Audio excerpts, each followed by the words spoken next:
امام منا ولې څنګه امام الله طرف نه جوړ دی د ما منلو نه منلو سره د علي ولایت او امامت باندې څه اثر نه ورسېږي خدا الله مقرر کړ د نبی په وینا باندې نو د نوري جان لپاره مقرر کړ چې او خلکو تاسو د علي ولایت قبول کړئ د علي ولایت قبول معنا دا چې علي د څنګه یې چې دا وکړه چې څنګه د باندې کوي چې دا مکوا نو دا مکوا علي د علي په راوکاري کہنے بیا علی نهج البلاغہ خود بنظر غالباً اتفاق دے سرعالم کے دماغا خبرو آو شیعو کا تلاو دناستو وہ طبیعن کریم دی حق بلو نظر بنی سکتیو چلماسر واری چلاس تاسو ماریات آوارکم و ماریات کم پیروکار کی نظر ٹیم و باندی ملانی یوں بنا روا خلو وحسب مناسب 2024 میں وہ قطار کے شمار شدید وجہ کوشش کرن پکار دی چپل دی کلیل زندگی کی دا علی ولایت میں اس طرح قبول کن اس زبلا تاخیر کسیلے لپارا محمد حاشم تخاص کون سا غدراشی من اس طرح دستگاہ پیش کی بر محمد و اہل بیت محمد سلام Shada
کسان و معاشره کې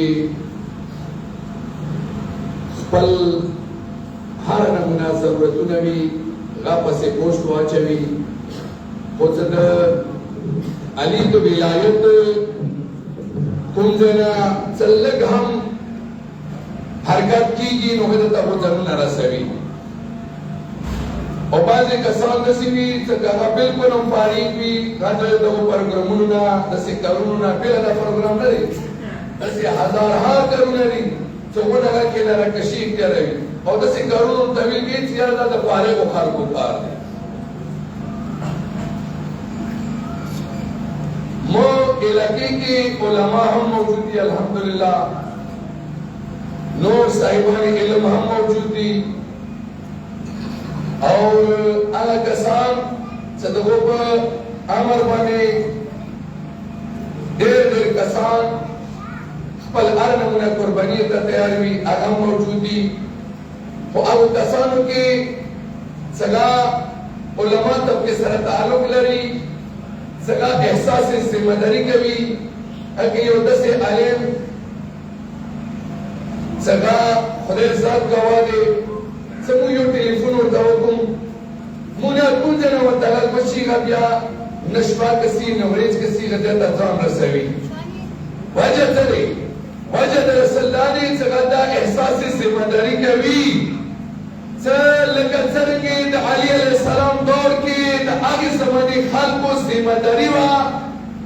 چې د علي د ولایت پیغام کور کور ته ورسوي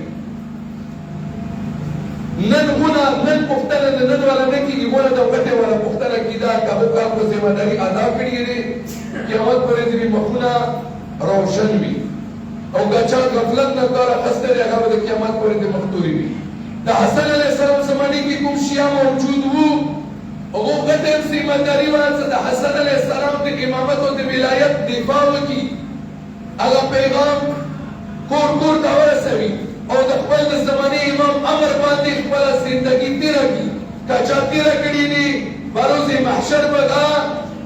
په اسکو سترګو د محشر میدان کې د اهل بیتو ټولي ته نږدې کېږي او که چا غفلت نه کار اخیستی د قیامت پر ورځ مختوري وي هغه چا 11 امامانو زندګي د 11 امامانو دور تېر دی هغو زمانې کې کوم شیعه وو هغو څه څرنګې ټایم تېر کړی دی مونږ د هغو پوښتنه نه کېږي خو نن ما او تعالی د خپل زمانې امام د امامت او د ولایت پوښتنه کېږي چې او د 2026 شیعو تاسو د زمانې امام زنده دی منتظر دی انتظار کې دی چې تاسو د امامت او ولایت لپاره څومره تګ او کوو څومره کوشش کوو بس